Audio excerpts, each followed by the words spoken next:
I think we have some more time to talk about relationships. Everything is sort of a relationship question, isn't it? Because it's your relationship with everything. Relationship and resonance are the same conversation, aren't they? Yeah. I think everyone has the experience that you meet a new person and you have the deep feeling that you know them already. Well, what that means is they are in alignment and so are you. And so as you come together, you're having a sort of mastermind moment where that broader mind is recognizing. Same conversation, isn't it? Yeah. It's like you've been there vibrationally. And so you are recognizing it. And isn't that a wonderful thing? It is. Doesn't that make you want to for sure get there vibrationally? Because when you get there vibrationally, then and only then can you be ready for the rendezvous when they happen. Yes. Yeah. And we also have the experience that when someone croaked, you can have even a better contact after they croaked than before that.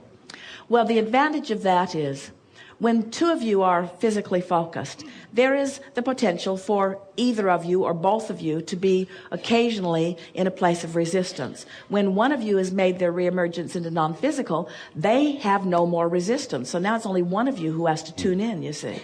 Yeah.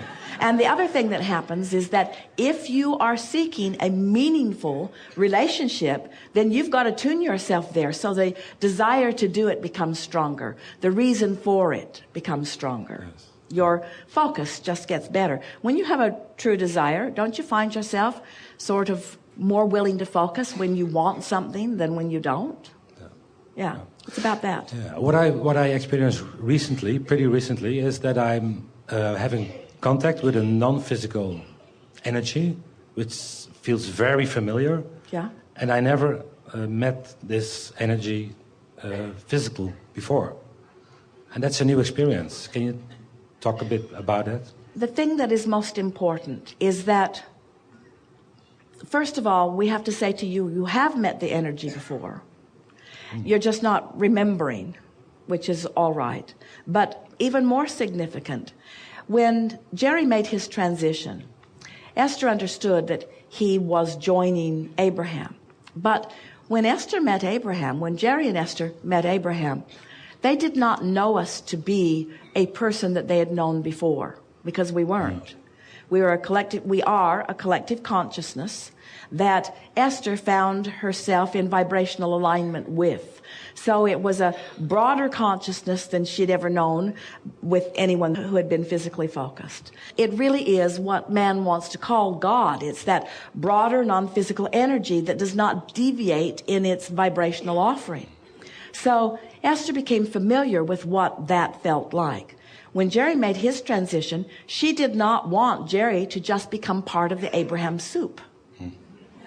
She wanted him to be the individual that she had known him to be. But he could not be the individual that she had known him to be, because in his transition, he became pure positive energy. And so it took her a while to feel for the new vibrational persona of Jerry. So she can find him. She can find him among us. She can feel, even in these conversations, the pieces that he is inserting, you see. She can feel him. She can feel the difference between Abraham and Jerry. And we are all the time letting her know that it is the combination of both that she is feeling the majority of the time now. In other words, there are a lot of us dead guys who have joined together. Napoleon Hill. All of those who have been the teachers of deliberate creation, all of those who have been the Christ consciousness, all of those who have been the Buddha consciousness. In other words, this is a collective consciousness. This is the consciousness of those who have known that physical humans are coming forth with great reason and purpose, who are wanting to find their way. And so this is the consciousness that deliberately lights that path, you see. So when you say you met this energy before, because it feels like a very specific energy.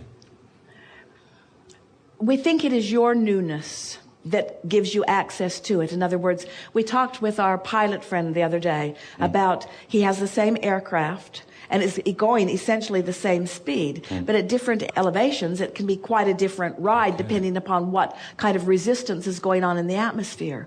And so your atmosphere, you are releasing more and more resistance, and so your ability to perceive what was familiar given a different resistance is, so it feels like a different experience. It's not so different from spending time with a new person that you are meeting across a dining table and you being in a good mood or you being in a bad mood.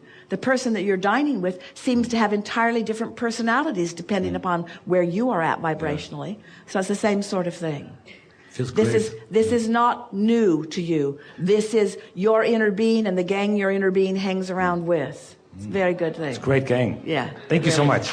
This is a good time for a segment of refreshment.